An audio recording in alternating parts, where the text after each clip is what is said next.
Okay, so going to go through our first calculation here. In a Winkler determination of dissolved oxygen and water, 100 centimetres cubed samples of water were analysed.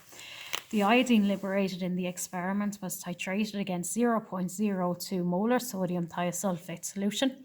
The average titration figure was 5.7 centimetres cubed, and we are asked to calculate the amount of dissolved oxygen in the water in ppm. Okay, so first thing I'm just going to have a look at here is the equations that we have.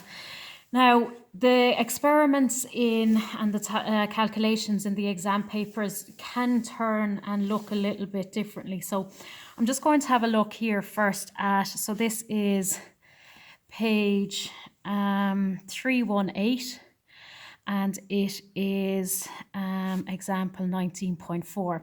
I'm just going to copy this in here first. So 4 MnOH2 plus O2 plus 2 H2O goes to 4 MnOH3. Then we have 2 MnOH3 plus 2 I minus plus 6 H plus goes to I2 plus 6 H2O plus 2 Mn2 plus. And we have I2 plus 2 S2O3 2 minus goes to 2I minus plus S4O6 2 minus. Okay, so these are our three equations.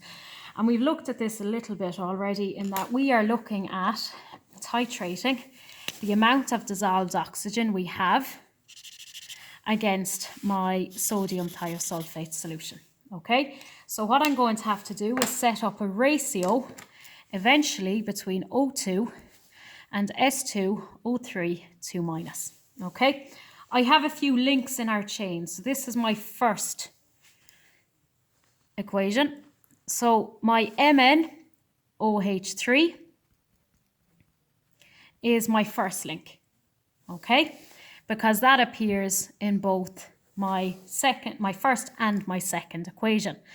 So then that MnOH3 is then going to be in a ratio with I2, because that I2 appears in my third one here.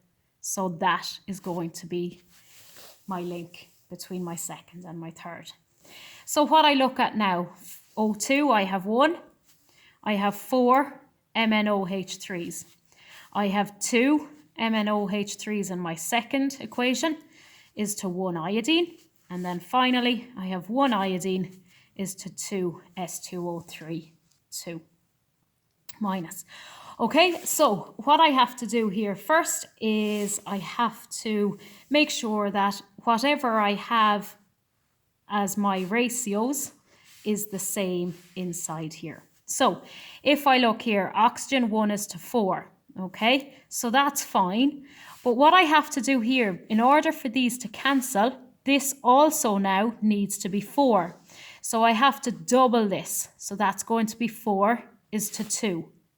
And if I look here then, I need 2 iodines. So 2 is to 4. So my overall ratio, my MnOH3s is 4. And both my I2s are 2.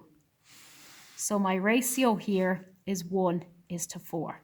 Okay, now in an exam, sometimes that is going to be a little bit easier and clearer to work out, and we will be looking at exam paper questions at a later stage.